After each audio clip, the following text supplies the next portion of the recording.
as we have been doing, since we're not meeting in person, I've been doing the introductions. So let me do that again. And I hope it won't be too far in the future that we will be meeting in person. It seems to be happening in some organizations, and we can just touch base on that a little bit later on the agenda. So looking at my screen, I want to introduce board member Mary Sipe. I'm Stan Penkin, president of the association. Patricia Cliff, board member. Glenn Traeger, board member. Judy Duncan, board member, chair of Livability and Safety Committee. Bill Bagnall, our secretary and chair of the Communications Committee. John Hollister, board member. Moving on, John Warner, board member and chair of the EPREP Committee, Emergency Preparation. David Dysert, vice president and co-chair of Planning and Transportation. One chair. Linda Witt, board member. Reza Farhudi, board member and co-chair of Planning and Transportation. Moving along here, Angelina Shomborska, board member. Okay, if I missed anybody, Betty Lou Koffel, board member. And if I missed anybody, my sincere apologies. I think I got everybody. Okay, let's just get our minutes out of the way, our minutes of June 10th. If everybody's had a chance to read them. I think, Bill, I added a couple of very minor corrections, I believe. So if no issues on it, no changes, corrections, I would ask for a motion to approve. I move that we approve the minutes as corrected. I second. Okay, and working backwards, I will ask anybody opposed? Any abstentions? Okay, then that's unanimous. So I want to start out with our public safety report. Pleased to have present again Jake Jensen, and Commander Craig Dobson is with us tonight as well. So Jake, I really appreciate your being here. I think you're on vacation, are you not? Yeah, Stan, thanks for having me. I'm actually somewhere outside of Bend, and the bandwidth here is limited, so I'm not going to turn my video on today. All right, the phone's talking at me here. So it sounds like, in talking to Stan real briefly, things have been relatively quiet in the Pearl District. That's kind of my impression as well. And that's, in my opinion, a good thing. I do want to touch on a couple of things. Number one is this touches kind of the eastern edge of the Pearl there. The business improvement district the city has in downtown is up for renewal. And they're looking at different kinds of changes to it. For example, going away from having armed security officers and going away from having dedicated police patrols there. And if that happens, that's something that will likely affect the atmosphere in the Pearl District, simply because we'd be looking at taking on the police side thousands of more calls per month in just that 213 square block area. It's hard to pin an exact number on it, but the security side of that clean and safe organization takes between 20 and 24,000 calls in an average month. And so some of those wouldn't flow through to us, some of them would. But if you figure just a quarter of that, you're looking 5,000 to 6,000 calls a month extra just in the downtown area. And so that's going to affect response times and, put some more stress on our already strained system. They have some meetings set up for public comment. I'll make sure that Stan gets that information so he can push it out to everyone else. If you're interested in talking about your thoughts on the clean and safe district and what you'd like to see from that district moving forward. I've got a neighbor. Is that city council vote in September, I think? Yeah, that sounds right. I know they've got public meetings throughout this month and next month with different sort of interested parties, and there's one that's just open to the general public also. And so I'll make sure, Stan, that Mark Wells gets that information over to you so you've got the meeting schedule and whatnot, and other ways to provide comments. Got a neighborhood response team update. We're going to be starting some limited walking beats once or twice a week in different areas of the precinct. I imagine our focus will be downtown, Old Town, Pearl District, 23rd Avenue, Hawthorne, kind of all the areas where people are out the most on foot. And those will mostly be Wednesdays, maybe some Thursdays that we'll be out and about. And typically speaking, you'll see 2 or 3 people kind of in a group just walking around, saying hi to people and getting the pulse of the neighborhood. We've also had NERT start doing some more graffiti investigations. And some of those touch on areas in the Pearl District that get hit by different kinds of tags. They made their first arrest earlier this week. I don't have many details on that because I've been out of town, but it looks like it was someone who was over on the east side of town, and they're doing some more follow-up and expect to have additional charges sometime soon. REI has been getting hit with retail theft, and so similar to what we did earlier this year at the North Face store, we're looking to investigate and do some interdiction of the folks that are committing the most theft there, and hopefully hold them accountable for the stuff that they're doing. I want to talk a little bit about the Southwest shooting case, because I know I come on here a lot and talk about how our resources are constrained, and so we're having to push work down that normally would be handled in different units in the police bureau. And this shooting case in Southwest is a really good example of the model that we have and the success that we can have with it right now. So I think most of you have probably seen the news reports of a couple dozen rounds that were fired in Southwest Portland, I think in the Hillsdale neighborhood. And then some community members that were out there intervened and arrested the suspect, made a citizen's arrest, hogtied him. And then we showed up and processed the crime scene. The patrol side did a really good job of following up on that. And then normally that kind of case would go to the enhanced community safety team for follow-up, but their resources are strained with the record numbers of shootings that we've had. And so we asked them if we could adopt the case at the neighborhood response team level, because we want to own the stuff that happens in our precinct if we're able to do it. And so originally that suspect was charged with some counts of unlawful use of a weapon, which is like firing your gun when you're not supposed to. And our neighborhood response team folks went out, canvassed the neighborhood, talked to some folks who were potentially victims, and were able to develop probable cause to arrest on some more person crimes. And so ultimately that person was arrested on several counts of, I believe, attempted murder and maybe some attempted assaults in there as well. Again, that's stuff that happened over the course of this last week, so I haven't been as involved as I normally would. We've also been working to research whether an enhanced risk protection order would be a viable way to address this person as well, in addition to the criminal charges. That's something that we don't use a lot, but it's an order that prohibits someone from owning or possessing firearms in the same way that like a restraining order or a felony conviction would. And so that might be something that will keep handguns and rifles out of the hands of this potentially very dangerous individual until the court process has had a chance to work itself through. Let's see. There were a couple of things to follow up on from last meeting, I believe. One is speed racers, and that's something that, because we're having all this work pushed down, we don't have the same ability to address it that we've had in the past. I've asked our afternoon and night shift patrols to be on the lookout for folks in the Pearl District that are speed racing around. And I'm also talking to our traffic division to see if there's a way that we can put out some directed patrols that are grant-funded overtime patrols to address some of this stuff.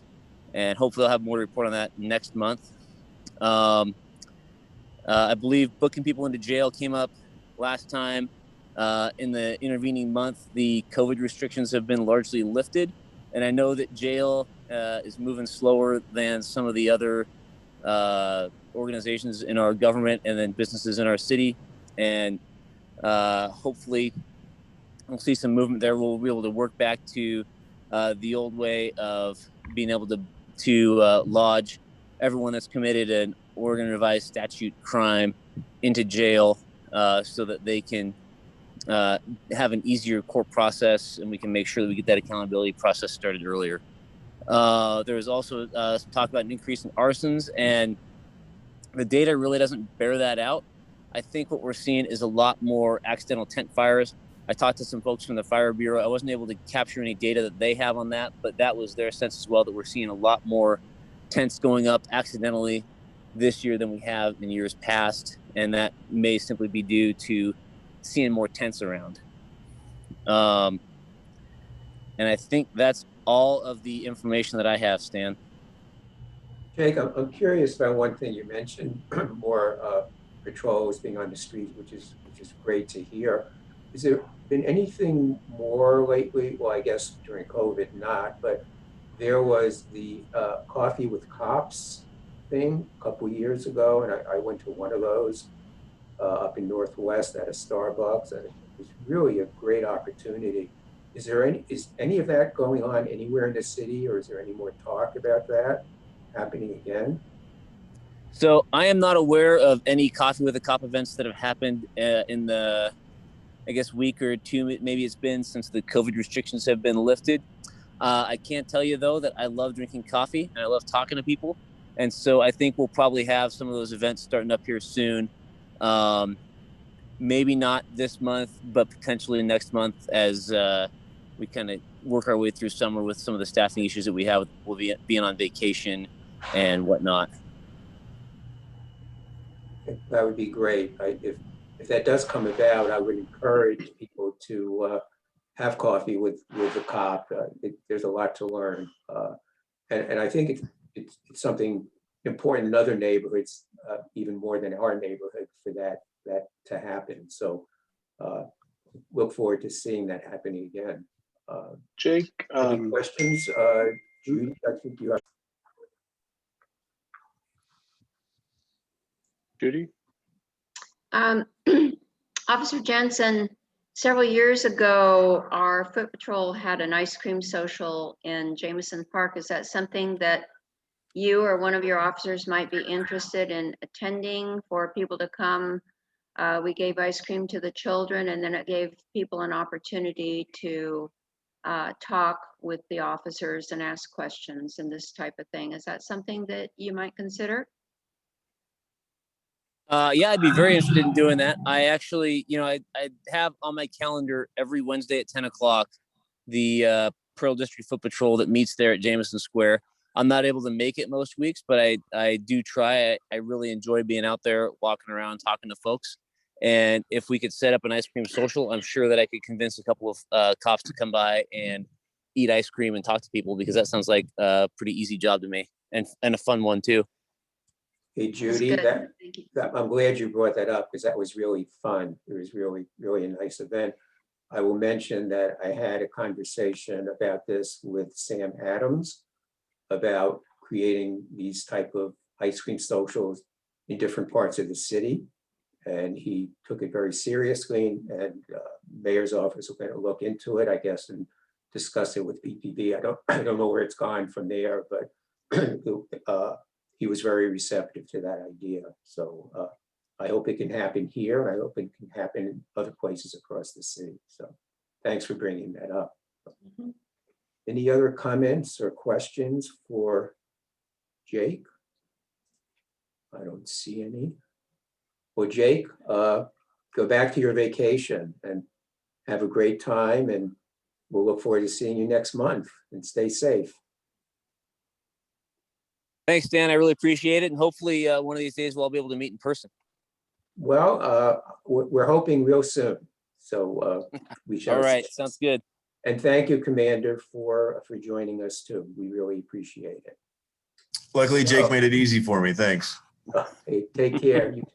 Great. Thank you. Be well. Okay, so on to our guest tonight, or guests, Stacy Borke. Some of you know Stacy from a few years ago when we were going through the task force with regard to the navigation center.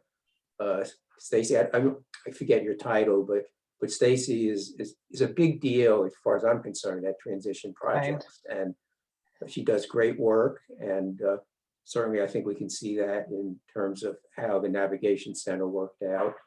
So Stacy, it's been close to 2 years now. I think it was October 2 years ago. August. Something like that. Was it? August, Okay. September.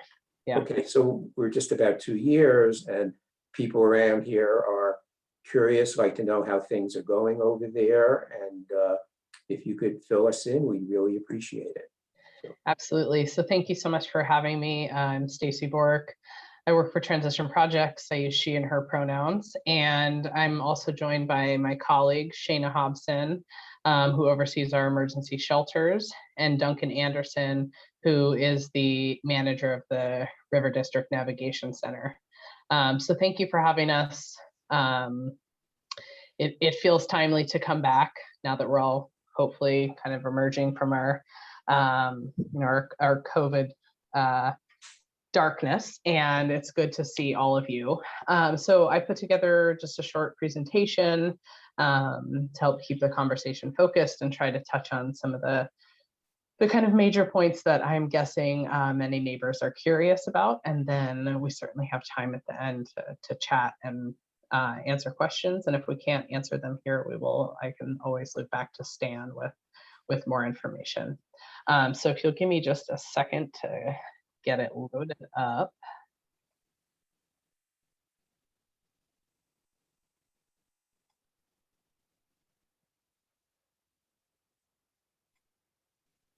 All right, Stan, can you see that okay? Yep, looks All right. good. So I think you all probably know what it looks like, but that's the River District Navigation Center. We launched in late August, early September 2019, which feels like yesterday and was almost 2 years ago now. So just for folks who might not know much about the River District Navigation Center, or RDNC, that's the acronym, and that's probably what I'm going to use most often, is it's a program that serves up to 100 people. And it's really for any adult. So the program doesn't serve children, but there's a mix of couples and singles throughout the program. Our COVID capacity dropped the space to 50 people. As you probably know, all of our publicly funded shelters and most of the privately funded shelters dropped to 50% capacity during COVID. We added some capacity across the system, but all of the shelter beds that were in place ahead of COVID, we all dropped to 50% to try to get physical distancing in all of our spaces. So the RDNC has 24/7 staffing. So that's Duncan's team is on site 24 hours a day. We offer hygiene, meals, storage, courtyard, as well as housing advocacy, case management, and wellness support services. So who accessed the RDNC in the last 2 years? So 1 in 3 people who accessed the program was age 55 plus. And I think, one thing as we were working on the development of the Navigation Center and also just our community's priority populations, people who are, 55 plus and people who are aging is certainly a growing number of people experiencing homelessness, mostly due to economic insecurity. And so we're seeing that in many of our shelters, and certainly our RDNC is seeing that as well, with 33% of people age 55 plus. 75% of the people that we've served in the last 2 years have a disabling condition.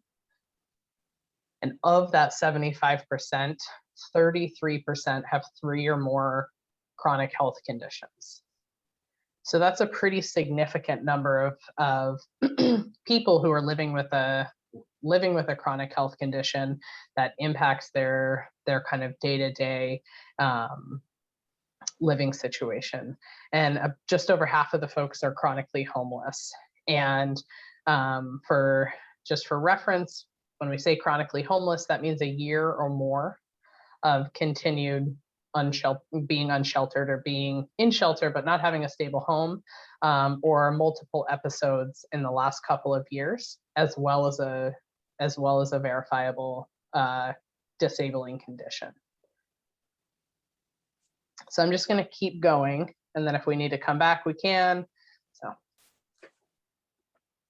that sound okay, Stan? Yeah. Mhm. All right.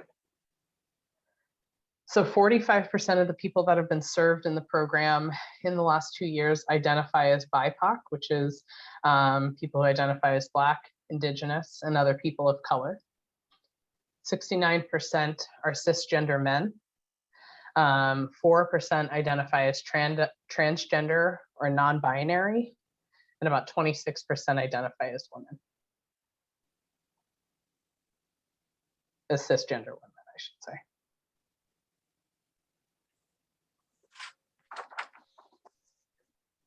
So thinking about kind of where folks were before they came in. So the vast majority of referrals into the RDNC come directly from street outreach. This is Raul and Lauren, members of our street outreach team. And so they are the general referrers into the NAV center. So just about 78% of people served in the last 2 years came directly from the street. So that was a camp, sidewalk, cars. 7% came from a medical discharge. So most of those being hospital discharges.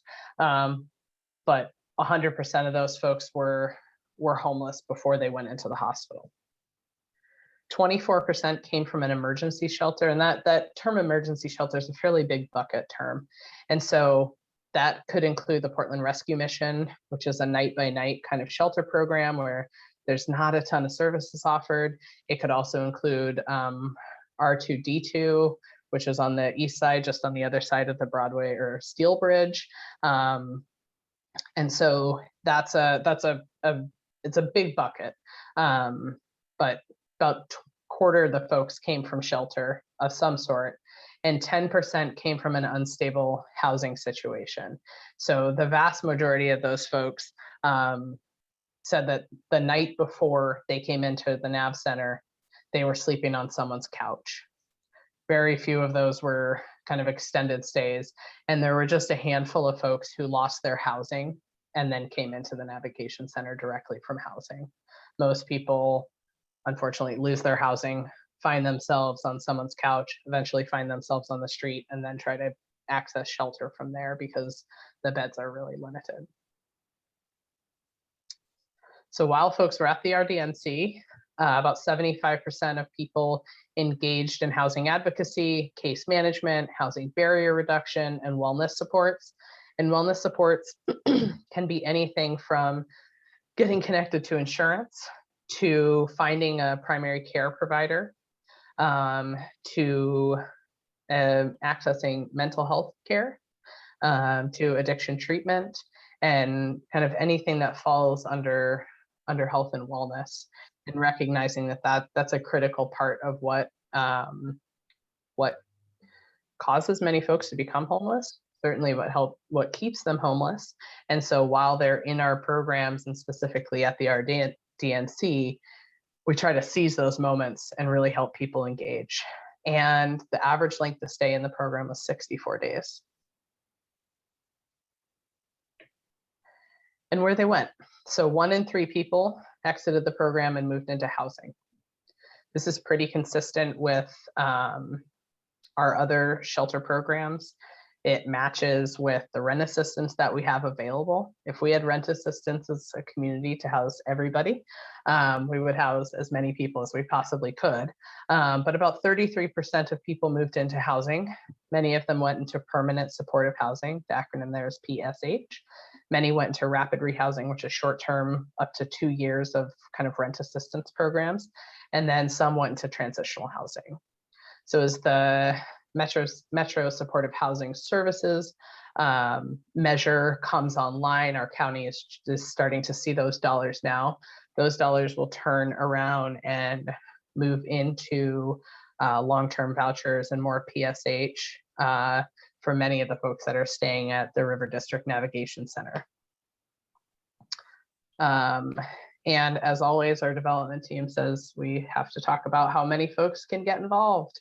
And I know a number of folks from specifically the Pearl District have been long-term supporters of transition projects and have shown up at the NAV Center consistently.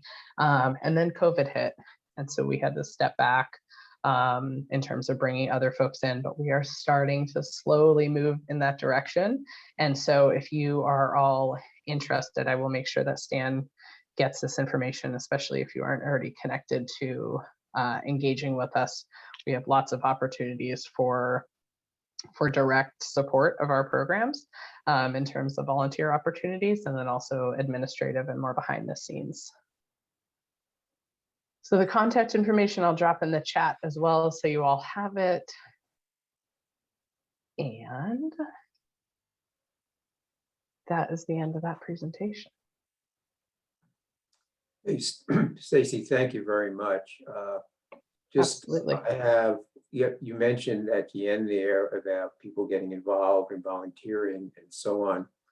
So back when you first opened, I know that Mary, I think Judy and I were trying to put something together, some sort of an event to connect the community there with our community. And for whatever reasons, it didn't work out at that time.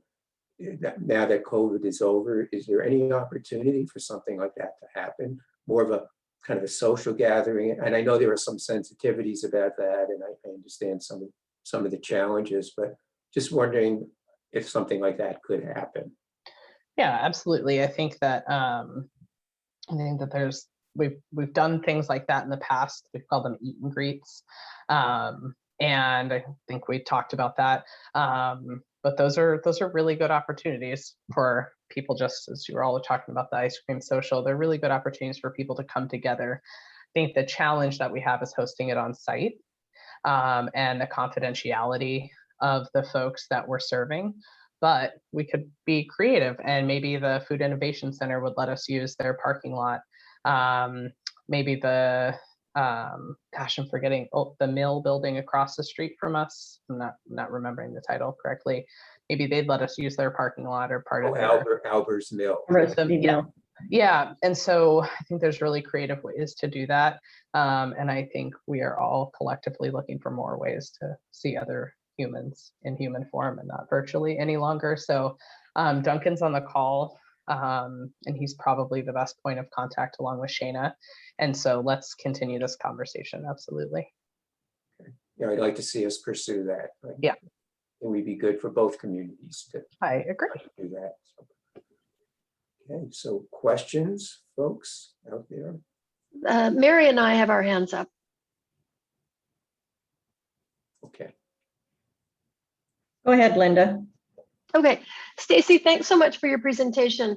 In your last slide, you said that 1 out of 3 people, when they leave the program, they end up going to, temporary housing or some kind of housing situation, which is a step up from, of course, when they first came to see you. What happens to the other 2 out of 3 people? Did they go back to the street? Definitely some do. And if some people just, they disappear, they don't come back. So we don't know where they go, but we report them as ethically, we say we don't know where they went. And so we count them as not moving into housing, destination unknown. But some people do return back to the streets. That's definitely true. And that's true across all of our shelter programs. So. And then a follow-on question to that, and then I'll give the floor to Mary. Of the 1 out of 3 that do go into a housing situation, which is a step up from when they first came into you, do you have data that on say for a year later, are those people back on the street, or are they still in supportive housing? That is a very good question, Linda, and I really appreciate that you ask it. So we refer to that as housing retention rate. And so our goal is that, a year, the way we measure the success of rent assistance programs and the success of all the services is a year from the last rent assistance payment. We measure out a full year from that point, and that gives us our housing retention rate, is what we call it. So I didn't pull that for placements coming out of the RDNC, but I would be happy to. Yeah, I'd be interested. Yeah. I definitely can. It's a really good question, and I appreciate that you ask it. And the reason I appreciate it so much is sometimes people think that once someone, gets into a shelter bed, that they're no longer homeless, right? And they might not be visibly on the street, but that's just one part of their journey.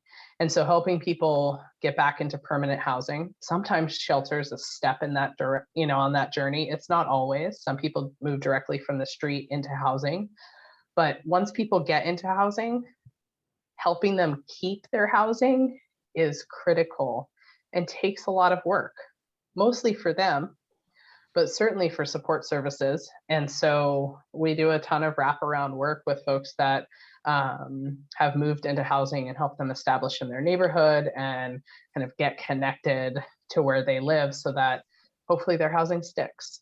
And so thank you for asking it. And I will follow up with Stan and get you that information. Thank you. Mary? Hi, Stacy. It's so nice to see you. Nice to Hey, see you, Mary. It's been a long time.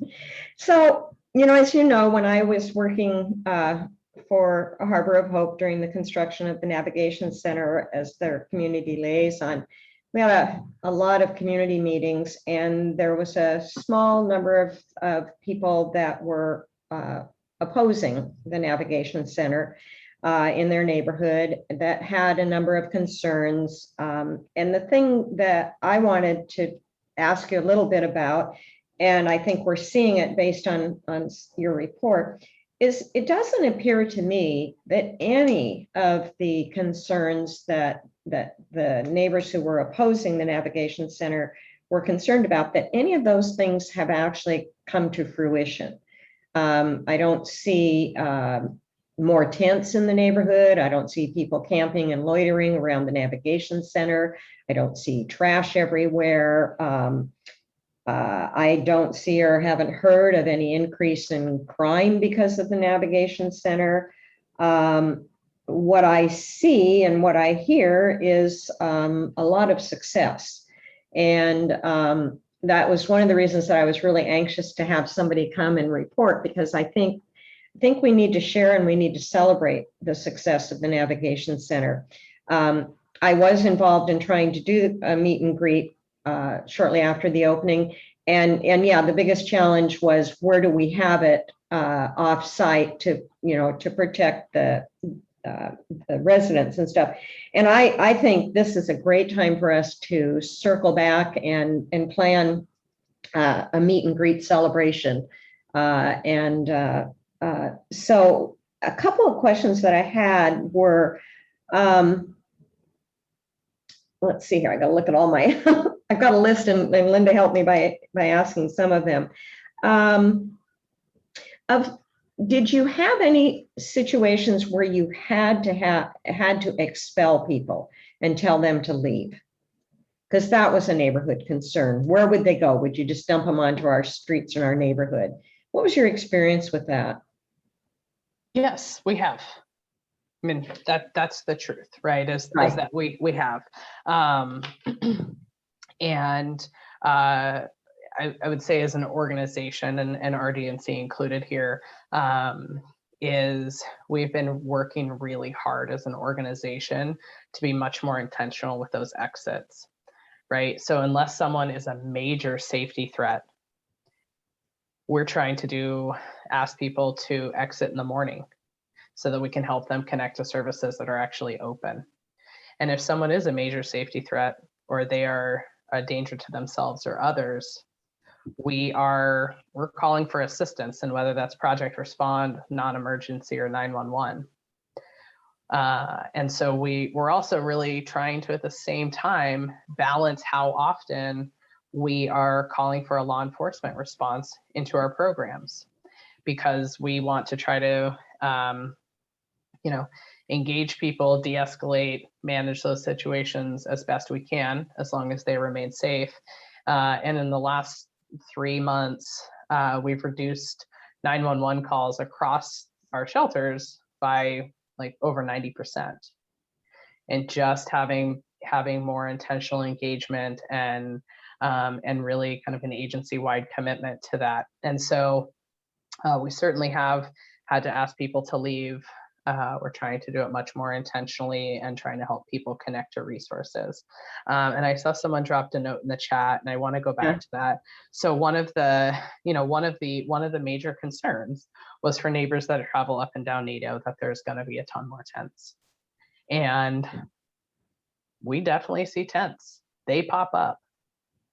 And Duncan's here, and I've asked him to come, and because it's his team who's working on site, who when there is a tent, the team goes out there to see, did you just exit from the shelter and now you've just exited from the program and now you're sleeping right outside, or what else is going on? And COVID is a bit of a challenging scenario because we are really, things feel very much more exposed, and there are lots of tents and there are lots of people sleeping unsheltered, especially as capacity shifted, and job opportunities changed, health opportunities changed for folks, and so it's challenging to wrap our arms around it. And we, even before COVID came, we still had challenges with people putting up tents outside the NAV center, whether or not they came from there or knew someone inside or not. So. Yeah. A couple other quick questions. Do you have a total number? You gave number, 1 out of 3 housed and stuff like that. Do you have any total numbers of people that were served by the Navigation Center, and any kind of metrics as to, the different kind of services that you connected them with? And I think something like that would be really nice to see. Mm-hmm. And yeah. And so, yeah, I'd love to see something like that. And then the other question that I had is, do you know of any plans to, well, this is kind of a two-pronged question. Has Transition Projects used the Navigation Center model? Have they mirrored that in any other of the Transition Projects shelters? Or is the Navigation Center still pretty much the role model for this? Yeah, so let me answer your first question, which is that we serve 496 people. Great, thank you. Since we opened, and that includes people who are staying there today. And in terms of the RDNC model, I would say that we have both learned from and lend to the NAV Center. So we've taken some pieces of the NAV Center and thought, okay, how do we do this a little bit differently in other programs, or where's the learning that we can gather from here, and then also things that we thought would work in the NAV Center that didn't totally work, and so kind of bringing in other plans or other kind of program practices from our other programs. So I think it's definitely a both and, but we continuous improvement is something that we're always trying to do, and so does that answer your question? Okay. Mary? It does. And so then my last final part of that question is, do you know of any plans to create any more navigation centers and to even use the type of shelter, the building itself, again, in any parts of the city? Because that was part of, the vision was to replicate this. And do you know of any plans or any thoughts of doing more navigation centers and using this particular type of facility? I don't. I think that, we as the, as the Metro Supportive Housing Funds start to enter into the region, I think we are on the cusp of pretty significant and positive change. And so it's definitely a possibility. We don't have any immediate plans to do another program like the NAV Center, but that's things are constantly evolving, and so related to the sprung structure in particular, I think that that is one of the most interesting things about the project. Right. And so I think, we'll continue to kind of understand more of what that kind of a structure offers. And if we were to do another one or another provider locally was going to do that, what kind of recommendations we would probably offer in terms of how they operate it. So.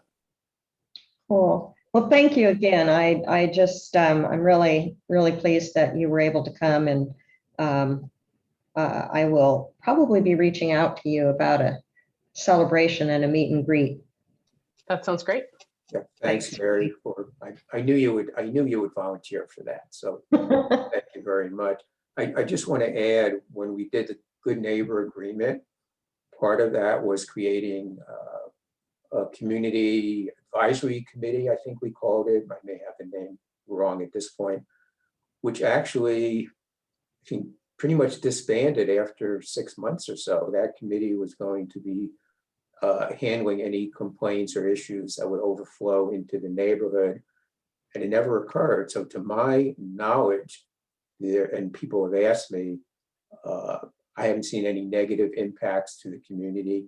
I think there were 1 or 2 minor incidents. I know there were some camps along NATO there for a while, as Linda pointed out.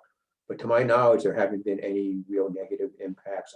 I'm just wondering, have there been any internal conflicts between residents and the navigation center? Every day. Every day, okay. I mean, imagine living when we're at full capacity. Imagine living with, 99 other people. Sure. And everybody's got, they all have their own things going on. And so there's conflict, but there's also so much camaraderie and community. And, not very often do we have to, try not to intervene into people's personal kind of interactions too much, but it certainly happens. But I would say it's not the norm for the program at all. And most folks are just trying to survive and figure out what's next for them. So. Well, that's great. Stacy, Board Member Glenn has his hand up. Yeah, Stacy, I just like to thank you for such a good job that you're doing with such a, I wouldn't say difficult, but it is a difficult situation to be so successful. But based in, obviously in the years you've been working at the NAV Center, you've gained a lot of experience in handling the homelessness issues, in the city of Portland. And I know the city is looking at providing 6 shelters throughout the Portland area with, I guess, Councilman Dan Ryan is sponsoring it. I was just wondering, has the city of Portland reached out to you and just to utilize your experience in handling a shelter to, when they develop, their program? Yeah, so thank you for the compliment, Glenn, and I will give that to Duncan and Shana, because they do the day-to-day really challenging work with an incredible team of people. So we will pass that along to them. And so what I will say is Commissioner Ryan's, from what I understand, is the 6 kind of safe sleep kind of outdoor shelter, alternative shelters. So as part of a Home for Everyone, which is our community's kind of strategic initiative to end homelessness in our community, there's a lot of discussion among a Home for Everyone about how to bring best practice to this and how to ensure that we infuse it with services and resources so that it's a part of an effective crisis response system. And that once people come in, there are pathways to help them move out into housing. And so I think that from what I understand, that is a really important part of this project to Commissioner Ryan. And we show up at every table that we're asked to, because we want to always be a part of the solution and bring our experience to the table. And so. Well, it just seems to be there's so much effort and money and energy going into the issue. And you hate to see it being siloed. One guy's doing this thing, another guy's doing that thing. There's no coordination to have everybody work together, even though they might be working at different levels and maybe approaching the problems from a different direction. But certainly you don't want to get in each other's way, but it'd be helpful to have, I think, at least it'd be more reassuring to know that there's coordination between these various groups that are trying to accomplish the same goal. Yeah, absolutely. I think we do a lot of shared learning. Commissioner Ryan's staff have toured a few of our programs, better understand kind of what we're doing now and what could something look like in the future. And he did a lot of, as he came into office in a very strange time, he did a lot of learning and was very quick to lean in. So we try not to work in silos as best we can. So. Thanks, I will, thanks, Glenn, Ed. I will add to that, kind of being involved in some of that to some extent and meeting with Dan Ryan and his staff a couple of times recently. There's more of an attempt right now to break down those silos than I think there has been maybe forever, at least in the time that I've been in Portland. So I'm hopeful that there'll be some breaking down of those silos, but that's so much of what's getting in the way of our making progress. So I give credit to Commissioner Ryan for working as best they can and breaking them down. And it's not easy to break down those silos. I will tell you that, but I am very hopeful for the future. So, okay, Judy, I think the last question, and then we'll have to move on. So Judy. I'll be please. brief. Stacy, hi. Hello. Thank you for everything. I think unless someone's been involved in with a loved one with a similar situation, it's hard to understand how complex it really is to help people with so multifaceted issues. I just want to say, yes, I'll be a part of the celebration. I think we need to celebrate the work that you're doing, and for the people that have had some success in this process. It's so important to remember what has been accomplished rather than what has not met the gate. But whatever we can do as a neighborhood to be in service to you, I hope you'll reach out to us and let us know. I appreciate that very much. Yeah, we try very hard to be good partners and neighbors and be accountable the best way that we can. And I think that that's very much Duncan's leadership and how he leads his team, as we are as much a part of the neighborhood as anybody else. And so we want to be good partners in that, and have definitely seen and felt the support of the Pearl District, and cautious optimism in the beginning, which is totally fair, and just ongoing support, and have a really good relationship with Stan and Mary, and it's very nice to meet you. So we're happy to continue working together, and would love to do something social this summer. And so. Great. Well, Stacy, thank you very much. Duncan and Shayna, thank you for being here. We hope to meet you in person someday, and maybe we'll get this social gathering together. That would be a really wonderful thing. So Stacy, thank you, and take care. Thank you very much. Keep up the great work. We really appreciate it. All right. Take care. Thanks, Stacy. Bye. Bye-bye. Thank you. So just a very quick segue from that, because I had it on the agenda about the Bybee Lakes tour that some of you went on, I think the day before yesterday. And I was just wondering, I'm not sure how many wound up going, 5 or 6 people, I'm not sure. So I was just wondering, just very quickly, any just quick reaction to having visited the Bybee Lakes Hope Center. I think Linda and Betty Lou should speak, and then I can fill in what they haven't said, okay? I want to keep it really brief, just quick impressions and that sort of thing, because we have a lot of other business to cover. So. Linda, do you want to speak to that?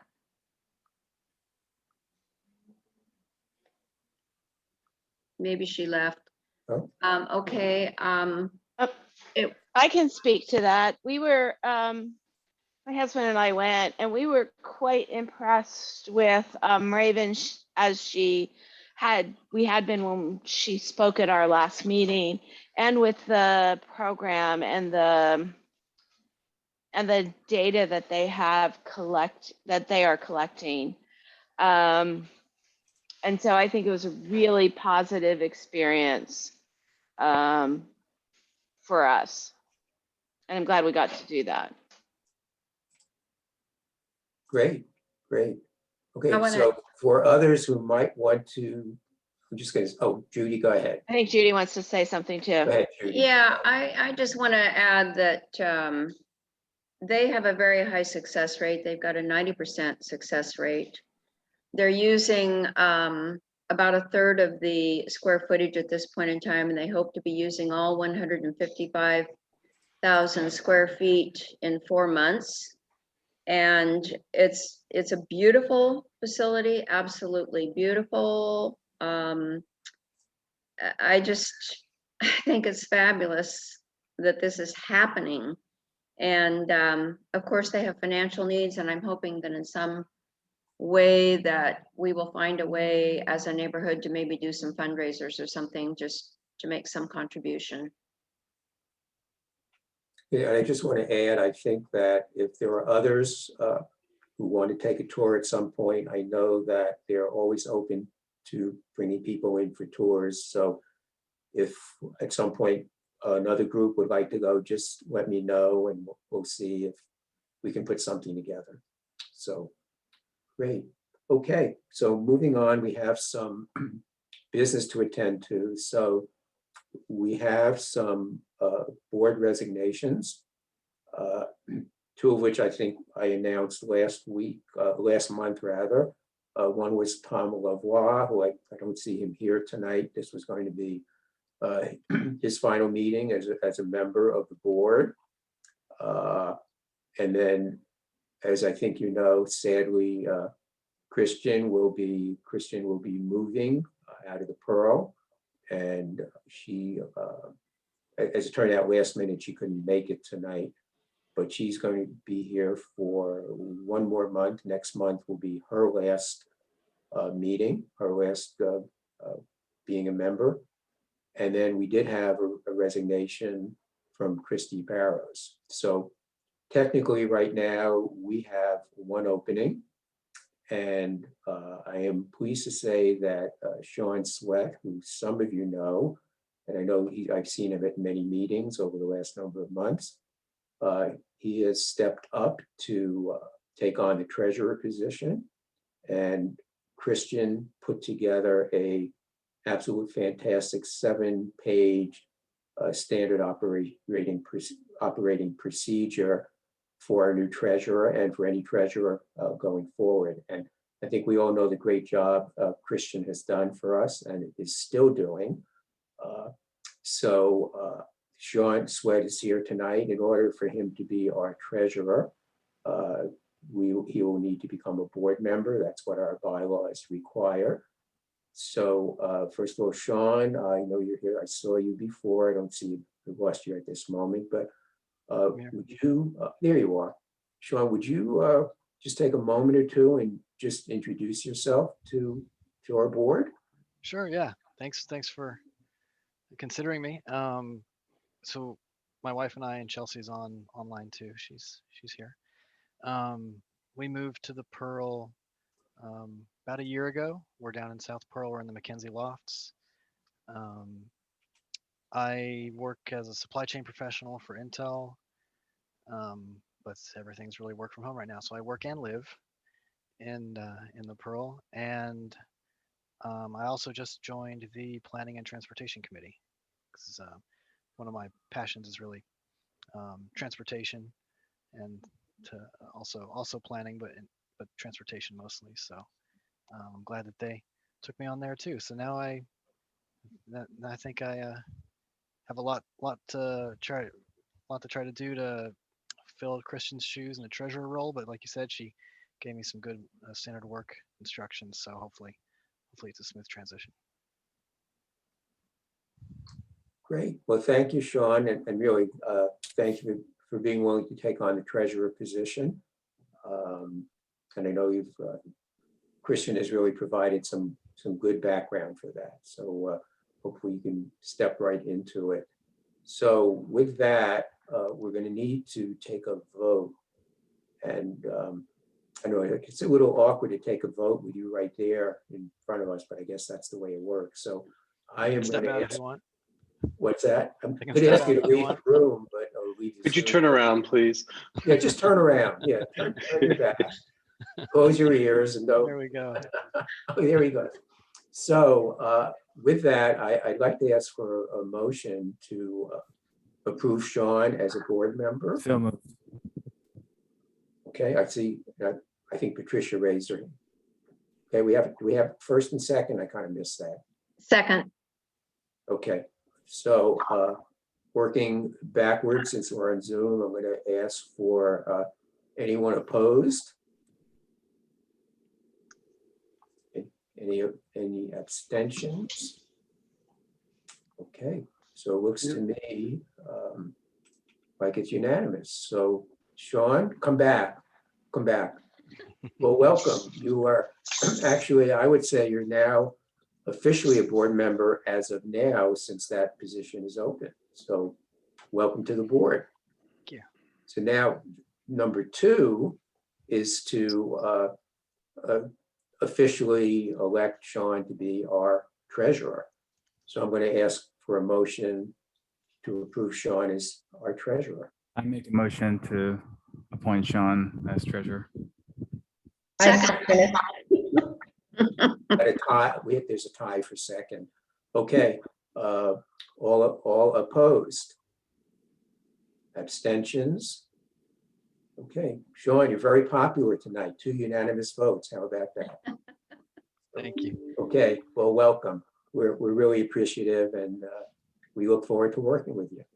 I look forward to Thanks contributing. very Thanks. much. Okay, so a few quick thing. Well, one quick thing. I just want to remind everybody that several weeks ago, the coalition sent out a survey. The coalition is going through currently a strategic planning process. And part of that process is that I guess I'm sort of giving the coalition report now at the same time. Mark Sieber, our executive director, he's retiring at the end of the year. So part of the strategic planning is a succession plan, as well as where the coalition wants to be going forward. So there was a survey that was sent out, and really appreciated it. This is for board members and committee members as well, would respond to the survey. I am going to ask Stacy and Neighbors West Northwest to send that out again. And there's a link for the survey, and Stacy just put it up here on the screen. So please respond to that survey. It's really helpful to get this information. So as we go through this process, we can figure out, the best things we want to do going forward. So we appreciate that. I just want to talk a little bit about 13th Street, 13th Avenue activation. So some of you may have noticed that there was a little structure that was put up about 10 days ago, and has kind of been sitting there for 10 days. And part of this is the activation plan in collaboration with PDNA. Sorry, Laura was unable to be here tonight. And Urban Art Network, the group that puts together the artists' booths on First Thursdays, and with the support of Peabody, who is allowing us to put up these pergola structures. And the purpose of them is to provide an attractive housing for artists to set up their booths and other vendors to set up their booths. We started out the project thinking that we as volunteers would be able to put up these structures, and it turned out to be more than we could handle. So with that, today, there was a construction crew working on erecting these, and I think it's going to be completed tomorrow. The structure, which is really an attractive, lumber created structure, was donated by the Capital Lumber along with Par Lumber. So really high quality materials was all donated. the cost for erecting this. We have donations.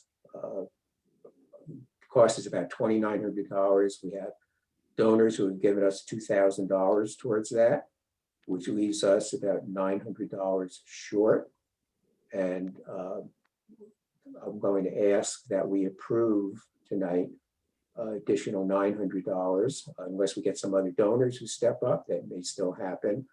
But I'm going to ask that we approve an expenditure of $900 towards the erection and completion of these pergolas.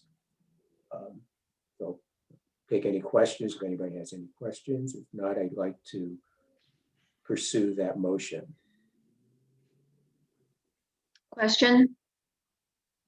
Yep.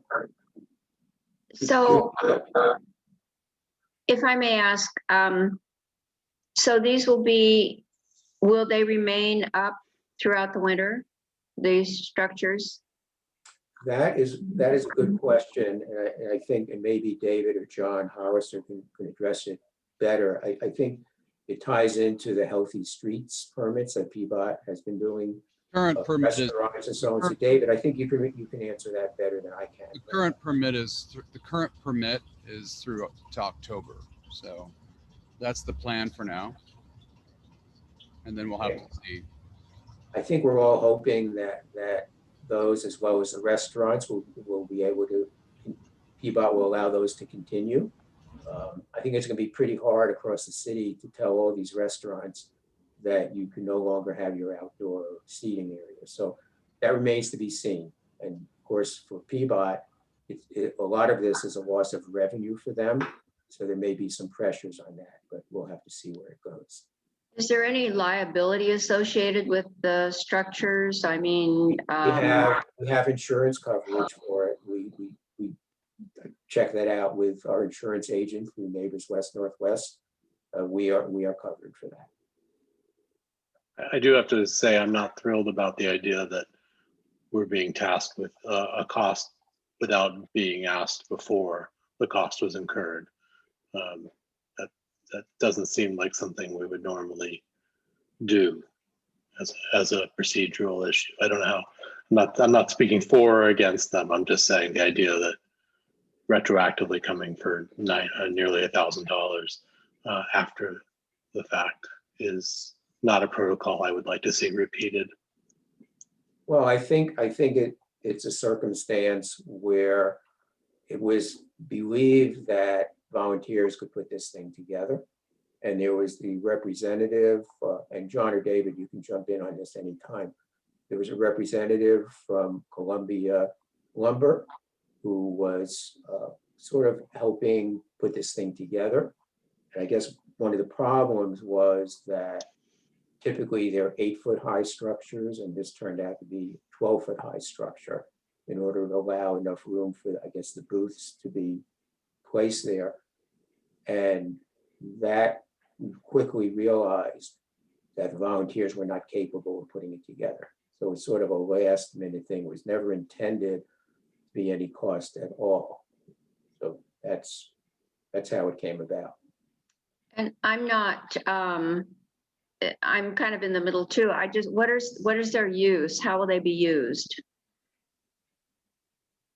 Well, Dan, we've got 20 minutes left of the meeting, and why don't we table this and I will fundraise, okay? Because we're obviously, this is not a popular thing here, and let's not waste any more time.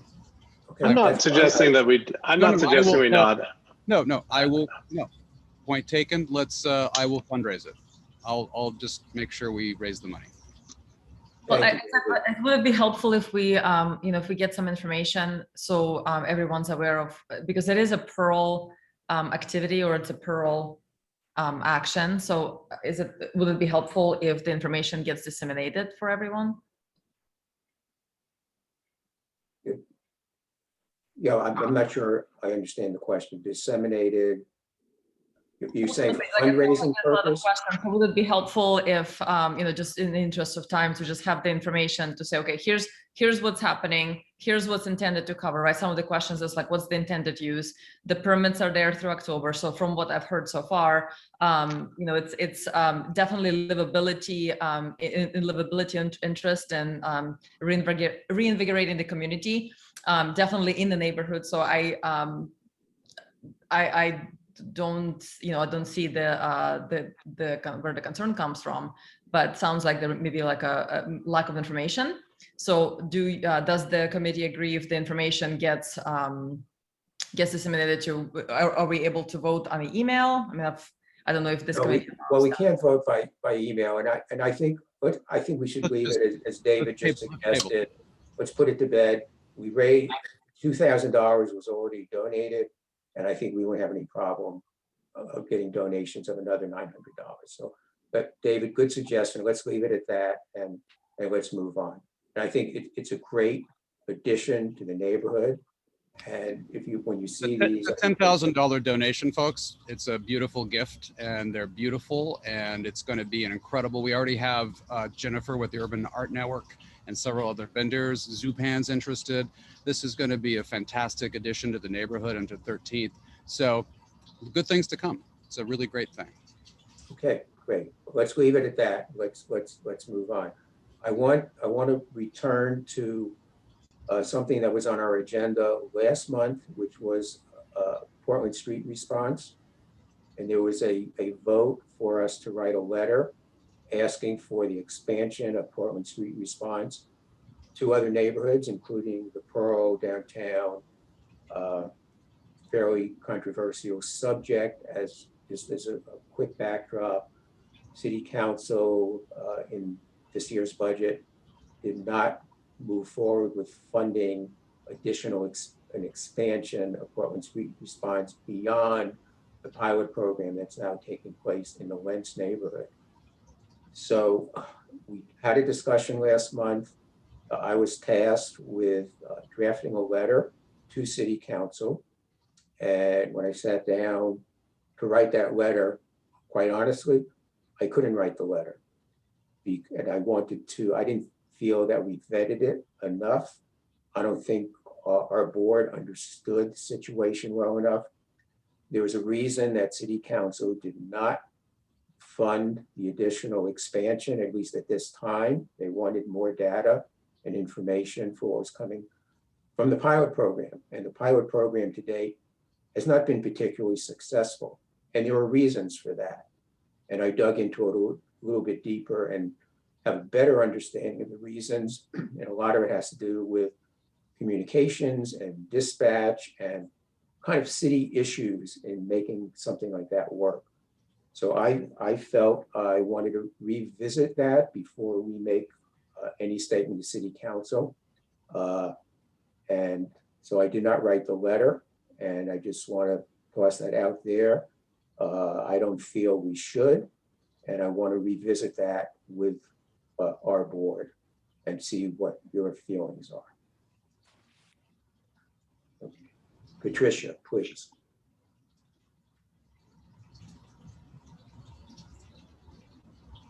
Could you just be a little more specific about why you think this is not well effectuated? Well, I think for us to advocate to expand a program, and it's a program that has not proven to work, and there are significant reasons why it's not working. And I think it doesn't serve us well to recommend and suggest something to City Council when in fact we're suggesting something that isn't working. No, I understand that and I concur. The question is if you could elaborate a little more on your opinion about why it isn't working.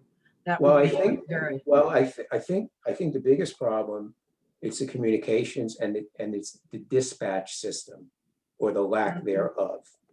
That's why there are so few calls, and that's a citywide problem. If you try to call the non-emergency number at the police bureau, you could wait on the line. You could wait for an hour before you get a response. But we all know that 911 right now is delayed responses as well. So until the city works out the dispatch system, the communications system, and actually the city is working on a 311 system that would be a one place to call for any issue, with the exception of 911. That would be outside of that system. So there's a lot of work that the city has to do, and the dispatch piece of it is a big part of the problem. So that's. Dan, I think we can. I think we can make this really short and actually honor the vote, which was. I don't think we were saying let's have exactly what's going on in Lentz over here. I think what we're saying is there's a crisis and demand for a comprehensive, successful street response program, and that's what we support. And we urge you to fund it and get it deployed as soon as possible. Well, I think what you're saying, David, that's fine. If we can word it in a different way, because first of all, I personally support Portland Street Response. I was an early supporter of it, and I think we all support it. But we wanted to. For crying out loud, Eugene has been doing this for 20 years. David, so please don't compare us to Eugene. There's no compare. I don't want to get into a debate here, please. Eugene is a totally different story, and yes, it's been successful. Very different environment, very different situation. So, as you just said, if we want to write a letter supporting Portland Street Response and the eventual expansion of it, once it's proved to work, I'm all in. But to specifically ask for them to expand it now into downtown and Pearl District, I am just not comfortable with that. Yeah. So one of the things that hang on, Mary has her hand up. Mary's raised her hand. So. Well, Mary and then John. Okay, thanks. So a couple questions. So what you're saying is that the reason that they're only going out to like 2 calls a day is not because the need in the Lentz area is just happening 2 times a day. It's because they can't get dispatch. Is that what you're saying? Basically, that's my understanding. Yes, from people I've spoken to. So we're far closer to the situation than any of us are. Okay, because my concern was that if it's that they're only twice a day, is something happening in Lentz that needs to be addressed by the street response team, then my comments were around not necessarily expanding the program, but expanding the scope of where they take calls from. And also when we were talking, I thought we were very specific about, we weren't asking them to expand it to downtown or the Pearl District specifically.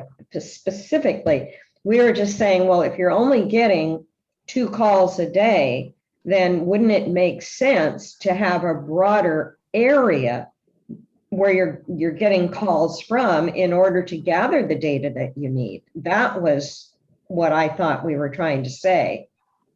Exactly, Mary. You're studying it. My hand's up. Oh, sorry. John.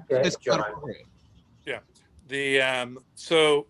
When they say we need more data, and that can be frustrating when they say they need more data.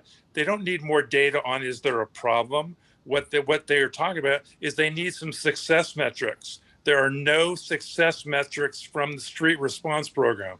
It is a failed program. So what we need through the city, and no one doubts this, is we want to address the crisis, but for us to be able to put out and say, hey, expand the street response program, just that specific program, is wrong, and it's very ill-informed, and because it's not working. So if we want to say, hey, we think there's a crisis downtown and you should do something, I think that would that would be something, one, they might already know, and it's a problem that they're definitely struggling with. So Mary, I see your comment there. Yeah, they should say it's a failure, but people in political leadership are not going to be quick to say it's a failure. Well, Just for a point of basically, reference. Dan Ryan did say it was a failed program, and why he didn't vote for its expansion. And that's why City Council did not approve the expansion. 3 people voted no in City Council because they said it was a failed program, and we don't want to throw good money after bad. That's why it didn't approve. That's why it did not get approved at City Council. Eddie So, Lou has yes. her hand up. I'm sorry, who did? I'm sorry, John, were you done? Yeah, so yes, there is a problem, and they're looking to do various things. But what we talked about before is the Dan Ryan trying to break down the silos. So in the response, in this thing of street response, it has 3 different bureaus trying to work together. And there is just the 911 thing is broken. There's Office of Management that is involved. There is the fire department, and everyone is strapped on resources. So it has just been nothing short of a cluster. And but that doesn't mean that they're trying to figure it out. They're trying to work on some of these things, but yeah, I understand everyone's frustration, but that is not a program that I believe we want to endorse. Why would we want to endorse a failed product? Well, John, I appreciate you. John, I appreciate you. We endorse the concept of the program, certainly, and we endorse a program that works. Yes. So we're not against, I'm certainly not against Portland Street Response. I think it's a great concept. I think it could be made to work over time, but right now it doesn't. With that, let's go to Betty. She has a question. She's had her hand raised. I just want to say that I'm really frustrated that we're having this conversation without having any information really about, we're having anecdotal information about why it's a failed program. And we had this long conversation, and now we're having another long conversation about with certain, only a few people who understand the situation and are not really sharing it other than saying it's failed. And that's not helpful to me. Well, Betty, I'm not sure what other information you want other than the fact that it's been acknowledged. You can go to the City Council, and you can go to the video when they discussed it. Okay, so maybe we should have had the link to the video sent beforehand so we would have had a chance to do that.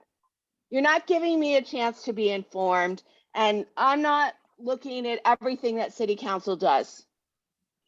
If that's what we need to do to be on the board, to be part of a conversation, then maybe it's not time for me to be on the board. This is just a weird conversation. I think, and Betty, I can appreciate where you're coming from. It's Betty Lou. I'm sorry, Bill. I'm sorry, Betty Lou. Then the question came up last time.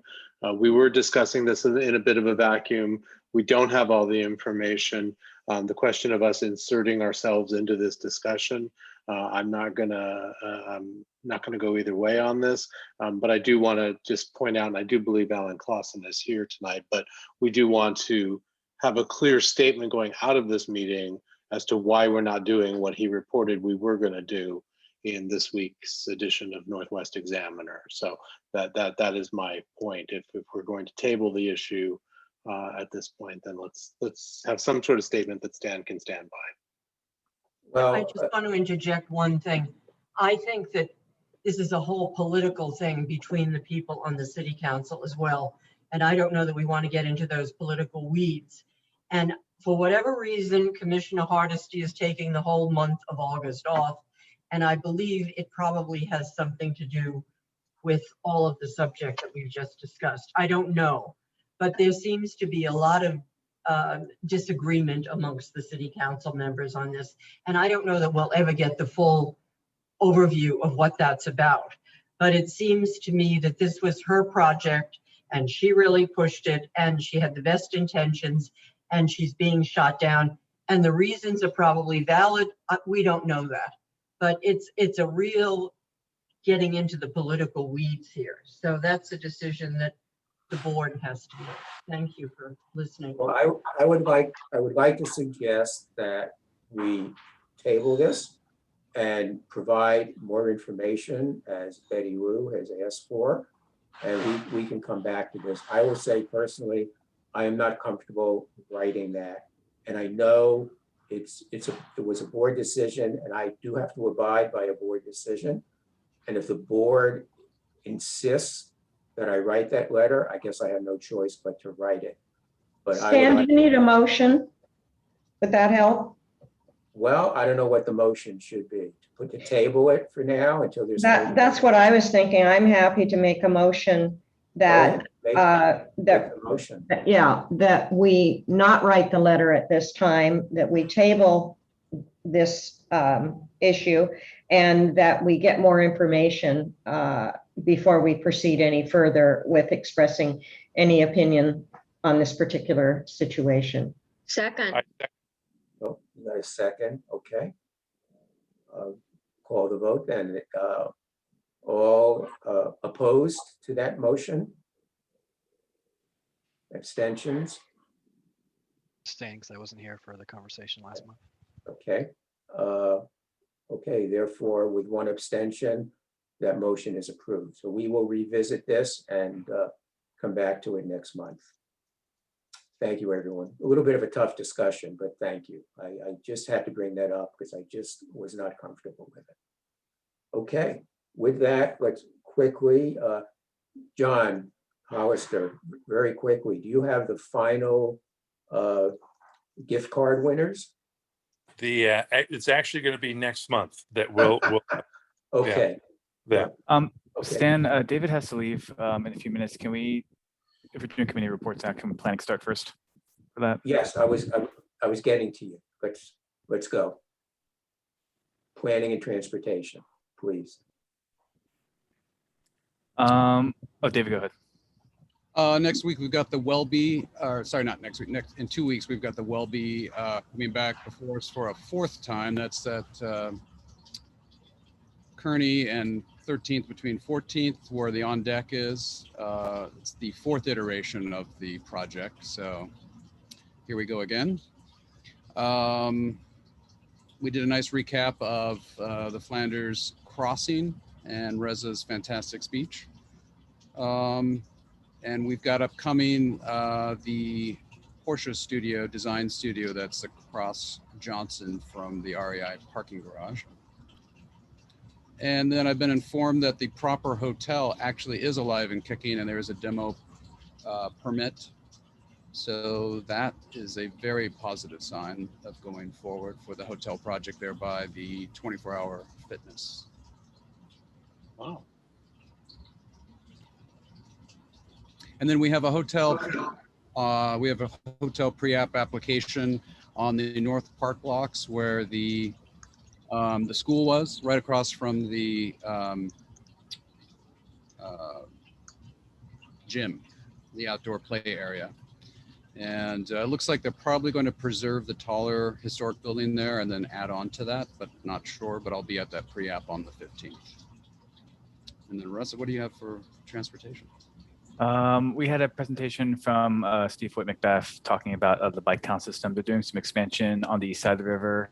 And we had actually a pretty lively discussion about what that means in terms of impacting the Pearl, diluting the amount of bikes available in the Pearl, because it is the Pearl is a very popular neighborhood for using Bike Town. Both people living and working and visiting here tend to use it, and that is only going to increase, I think, as downtown reopens post-COVID. So we had some good discussion about what that means and some slight station tweaks. We want to have some stations moved. For example, like there's one at the former streetcar stop at Everett that's going to get moved at least partially to Flanders because we want people to be using Flanders to access those stops. So yeah, it was a really good discussion. Yeah, that's everything on my end. And just one more update on 13th. Jennifer with the Urban Art Network, who does First Thursdays, are going to be doing Phoenix Fridays starting tomorrow. All through the summer, they'll be doing activation on 13th on Fridays, even something in front of Tilt. The pergolas that are going up in between Mech and Andina. Andina is now expanding their deck to the median of the street. So lots of great things happening. We're looking for a great summer on 13th as we continue to build out for the activation. Patricia has her hand up.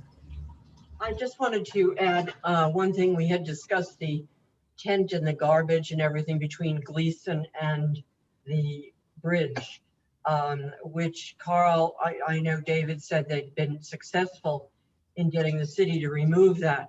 Carl and Lottie walk there every morning, and he took a photograph. I believe he sent it to Dave this morning. And I responded to him, Patricia. That's the tent area down by Gleason. Yeah, exactly.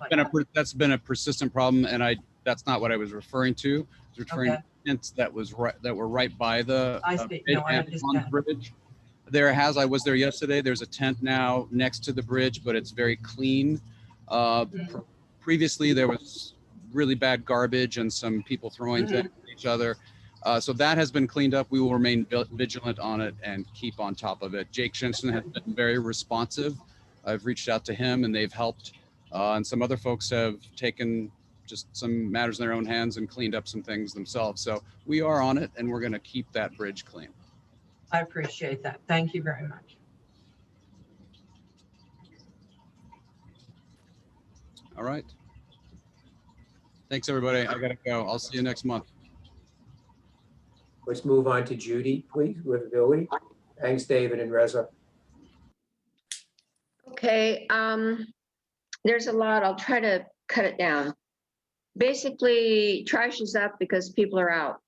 And our tent count is down by 16 this month over last. But because more people are out and First Thursday, we're just seeing a lot more trash. So Sally is doing an amazing job of being a point person, but we cannot keep up with the flow. We'll get it cleaned up and then it's back again. It's just, you know, the nature of more activity, summertime, and all of that. I need to get my cheat sheet here. Sorry. Want to talk a little bit about the Boober Crawl on Saturday. Let's support Basic Market. They're going to have free sliders there on Saturday. And we had a really good meeting last night with Livability. Mingus Maps was there. Mark Wells was there. The feedback that I'm getting from a lot of the participants is they're liking the 6 neighborhoods coming together. We're feeding each other a lot of good information, and I have quite a bit to say about street response. I won't bring it up here, but I really would like us to spend some offline time discussing the street response, because I think it's really important. What I see street response doing is more about de-escalation with mentally ill. I think that's where they're very valuable. So with that being said, the neighborhood's looking great. We don't have a lot of graffiti. ODOT's been doing a great job of putting paint over the cement graffiti. And Portland's coming back. Yeah, we're going to come back. Everything came back with the pet rock. Great, thanks. Thanks, Judy. You made that pretty quick. I know you have a lot going on, so thanks for that. So any other committees with a report? John Warner, I think the aqua bricks are coming real soon. Yes, Dan, real quick. They're going to be delivered tomorrow. So we've got approximately 1,500 aqua bricks being delivered to the neighborhood tomorrow, but we don't know exactly when. So that's, I'm confident, frustrating for all involved. But I want to thank the 7 receiving and distribution hubs in the neighborhood for acceptance of the 10 pallets, each with approximately 150 aqua bricks. So Waterfront Pearl, the Metropolitan, Marshall Wells Lofts, Tanner Place, McKinsey Lofts, the Casey, and Elizabeth Lofts are serving as receivers for these pallets of aqua bricks, and we'll be disseminating them to their residents and neighboring buildings that are also participating. So where I'm sure we're all excited and looking forward to wrapping this up. And tomorrow is the day to receive them. Then we'll have to work through the logistics of the distribution to the other buildings, probably in the coming days. So thank you. Thanks, John. Good project. Thank you very much. So I think that takes care of committee reports for now. We're running about 5 or 6 minutes over. So any other comments or questions from anyone, public, board? Judy? I really encourage everybody to get involved in the charter amendment process, get educated. We want to have Julie Meyer come speak at our next livability meeting. Dan Ryan will be at our next livability meeting. I'm not so sure I want us to go back to in-person meetings right away because we get a better attendance with Zoom. Just saying, I'd like to hear what people think about that. Let's go on and talk about it. Thanks, Judy. I did have that on the agenda to have a quick conversation about that, to see how people feel about going back in person or some kind of a hybrid. I don't know if PNCA conference room will be available to us. There've been a lot of changes over there. People we knew are gone. Willamette University is now taking over PNCA. So I'm going to explore it anyway. I think if not next month, certainly within the next few months, I think we'll want to go back in person. So offline, anybody has any thoughts about it, just send out an email and I'd love to have your thoughts on going back in person. With that, any other comments or questions? Welcome aboard, Sean. Yes, welcome, Sean. I would plant a seed on that topic of the in-person that Judy and I were chatting the other day. The hybrid thing is probably not realistic for us. There's a lot to that. The Rotary's doing it, but they've got tech volunteers and so on. But I think before we give up on the Zoom, we need to discuss the equity issue, the equity being that the Zoom meeting has allowed a lot more people to participate, but it also allows more people to speak that wouldn't have time to travel. So I wouldn't be so fast to revert to in-person at this point, not to mention issues of variance going around and in enclosed spaces. People's comfort level at being in an enclosed space versus an outside place or well ventilated is still, I think, important to recognize. So I just want to drop that pin on that topic. Good thought, Bill. And let's, as a group, let's just think about it as we go forward. It's not a decision we have to make tomorrow. I mean, the Zoom really is working pretty darn well, I think, except those of us forget to unmute, but we all do that from time to time. So let's give that some thought, and we can revisit that as we go forward and see how. Do we know? I just had a quick question. Do we know if the Hammer boardroom is even well set up for our hybrid situation? Like, even if would that even be an option? Yeah, I don't know. I'm guessing it might not be. I remember we tried the teleconferencing thing at one time. Didn't work. That was a disaster, if you recall. So I don't know if I don't know. Let's keep in mind too, the hybrid involves someone filming. It involves a camera. Yeah, you need a camera. You need a camera in the room. Yeah, in the room, feeding into the Zoom, monitoring the Zoom feed, and taking questions both ways. Just knowing this group, we're not multitaskers. So I don't know how else to say this. I don't know how else to say this, but I think that just having it as a hybrid is not realistic for us. I'm just going to put that out there, and not to. My fear was that people are thinking, oh, there's a hybrid, so let's go to the in-person, and the week before that meeting, we'll figure out the hybrid. What I'm saying is the hybrid is not realistic for us. Maybe Zoom, I mean, I'm hoping that there's some amazing product that they're developing that would be, interfaced via phone, that you could record the room and pull together on a Zoom call like we do here, but I haven't seen it yet. And until we see such things, my fear was you're going to want to go to in-person. and assume there's a hybrid, and the hybrid's going to be somebody with their cell phone doing this number for the whole meeting, and it's just it's not realistic at this point. Okay, well, Bill, thanks for that perspective. That's very helpful. Okay, so we will keep Zooming for the immediate future anyway, until something else gets figured out. Yeah. Okay, any last chance before we adjourn? Anybody else, anything? Okay. Judy, you raised your hand, or were you saying goodbye? I was saying au revoir. Oh, okay, that's what I thought. Okay, everyone. Thanks, everyone. See you next time. Night. Have a good night.